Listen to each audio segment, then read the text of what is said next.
Lanjutkan bagian kedua, eh, kenapa jadi ada istilah berijtihad? Karena tadi kembali ke awal, orang itu diperlukan jawabannya dari masyarakat yang memerlukan juga penjelasan atau pemahaman tentang hukum hukum Islam. Nah, syarat-syarat berijtihad satu, minimal dia mengetahui ayat-ayat hukum yang ada dalam Al-Quran baik makna secara lugah maupun syarak. Jadi ayat itu jangan dipotong ya. Apalagi kawan-kawan nanti ketika nulis skripsi itu dipotong di tengah-tengah, jangan. Full saja satu ayat. Bahkan kalau perlu dua ayat teksnya. Nanti terjemahnya diantar di matriks saja. Atau kalau perlu tuliskan ayatnya, tuliskan saja surah berapa, ayat berapa, sampai ke berapa. Berikan penjelasannya. Ya, supaya jangan sampai senang sekali kita itu memotong ayat pertengahan. Ya.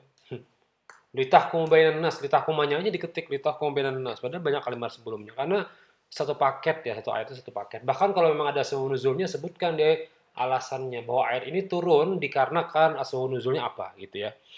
Yang kedua, mengetahui hadis-hadis hukum. Nanti ada yang namanya hadis ahkam. Mungkin kawan-kawan juga sudah pernah belajar hadis-hadis ahkam itu khusus untuk fikih.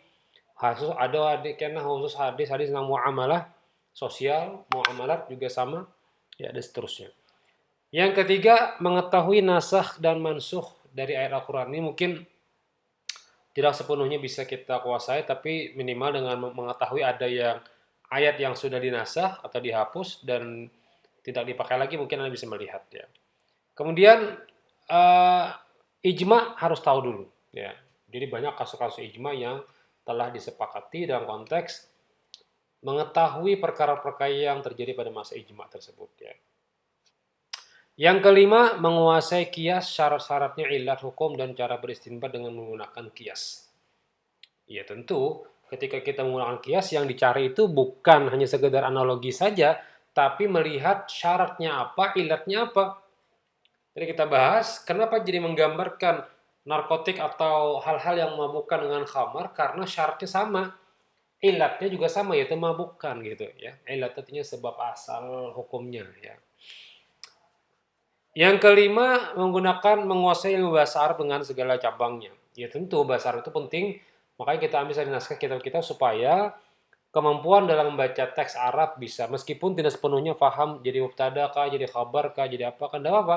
Yang penting ketika membaca teks tersebut, polanya pian paham, terjemahannya, maksudnya, maknanya paham. Yang ketujuh, menguasai ilmu usul fikih. Yang kedelapan, mengetahui maqasidus syariah. Ya, ini penting sekali karena dimensi insani ini ada di bagian 8 ini. Maqasidus syariah, tujuan-tujuan syariat. Ya. Nah, tentu hukum berijtihad itu ada 4. Pertama, fardu ain, di mana orang yang sangat memerlukan. Fardu kifayah, ya mungkin ada yang cepat, segera, tapi ada juga yang mujtahid lain saat itu. Ya, jadi fardu kifayah juga ada hukumnya.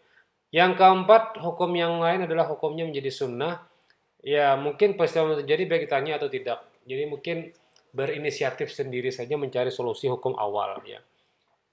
Nah, ini yang bahaya bahwa kita itu berijtihad kada boleh bertentangan dengan syariat yang qat'i. Jadi kalau Al-Qur'an mengatakan fardu itu sholat subuh itu fardu, maka jangan lagi diijtihadi mau sholat fardu itu tidak wajib. Meskipun dalam musafir, meskipun ya. Makanya kita bahas apa? Fardu sholat subuh itu wajib, jika tidak memungkinkan, maka silakan mengqashar di perjalanan. Jika misalnya zuhur dan asar, maghrib dan isya. Sementara subuh tetap di waktunya. Nah, ijtihad ini ngarannya adalah al-masyaqqah tajlibu taisir, mempermudah dalam konteks ya hukum, menjalankan hukum yang sifatnya sholat fardu ketika dalam keadaan musafir. Tapi kalau bertentangan dengan hukum ijtihad yang sifatnya qat'i Al-Quran dan hadis, maka hukumnya jadi haram berijtihad. Ya, jadi uh, iya, kita hanya bisa berijtihad yang sifatnya umum-umum saja. Ya. Jadi kalau kita melihat 1, 2, 3, 4, ini lebih cenderung kepada keahlian yang kita hanya di bagian 5 biasanya, yaitu mujtahid yang hanya mampu mengarahkan ijtihadnya kepada mazhab tertentu dari suatu mazhab, bukan kepada wakil yang bersifat umum. Kita lebih umum saja. Jadi ada mujtahid yang sifatnya taklid, artinya taklid itu sudah ada fatwanya, tinggal bacakan aja lagi. Misalnya fatwa MUI kah, Muhammadiyah kah, atau fatwa yang sifatnya dari beberapa negara Arab misalnya, silahkan. Ketika kita paham fatwa MUI, fatwa Basul Masail NU atau Majelis Tarjih misalnya Muhammadiyah, silahkan baca, komparasi, bandingkan mana hukum dalilnya, mana ayatnya, dan sebagainya. Ya, saya akan kirimkan satu contoh nanti di segmen ini bahwa ada contoh bahasa apa fatwa MUI ya. Sebentar saya cek dulu. Ada fatwa MUI kemarin ini tentang kafalah ya.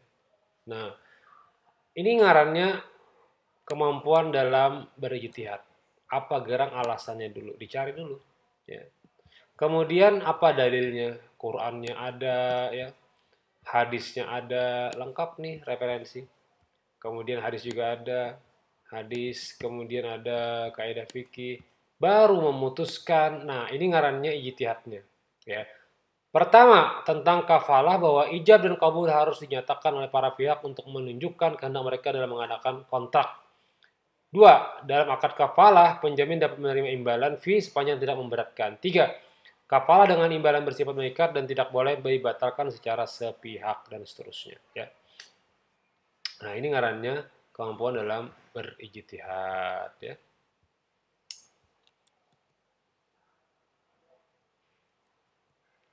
Apabila ijtihad untuk diri sendiri, maka boleh dinilai salahnya. Jika salah, ya kembali ke referensi yang benar. Ya.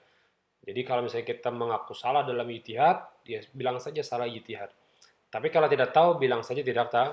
Kada tahu. Karena jadi Imam Malik, kada tahu itu bagian daripada ilmu. Imam Sayyidina Imam Malik radhiyallahu an ketika ditanya dan tidak mengerti dengan jawabannya, beliau akan mengatakan tidak tahu. Karena tidak tahu ini akan menjadi sebuah jawaban bagi si penanya, ada solusi lainnya. Kalau kita pada tahu atau kisah-kisah tahu, maka berdampak negatif kaitannya. Ya, baik demikian tentang ijtihad. Silakan kawan-kawan. Mungkin banyak catatannya hari ini, resumannya bisa sampai 3 lembar per lembar nih. Teori dari teks kawan-kawan, kemudian tambahan ini juga itu tujuannya adalah untuk memudahkan pian-pian ya. Nah, sekarang saya akan mempermudah pian-pian, mengirimnya itu tidak perlu langsung habis belajar setengah jam, tidak ya. Ya mungkin 1 jam lah habis belajar. Tapi kalau misalnya habis belajar ini ada lagi mata kuliah lain, tidak apa-apa sampai sore misalnya ya. Yang penting seharian 24 jam ini ada yang mengirim ya. Jangan sampai tidak ada mengirim karena mutalah itu penting karena belajar ya. Mutalah itu penting. Tidak bisa kita tuh belajar hanya sekedar belajar tiba-tiba hilang. Ya mungkin setelah belajar ini pian tinggal hilang. Ya mungkin kemana ke itu silahkan. Tapi supaya jangan hilang barang-barang binatang buruan ini, maka binatang buruan ini harus kita ikat. Nah, pengikatnya itu diantaranya adalah dengan cara menuliskannya. Ya. Baik, kita akhiri dengan subhanakallahumma bihamdika.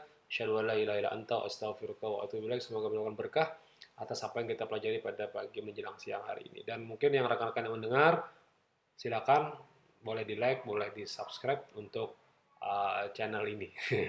Silakan aja, gratis. Assalamualaikum warahmatullahi wabarakatuh.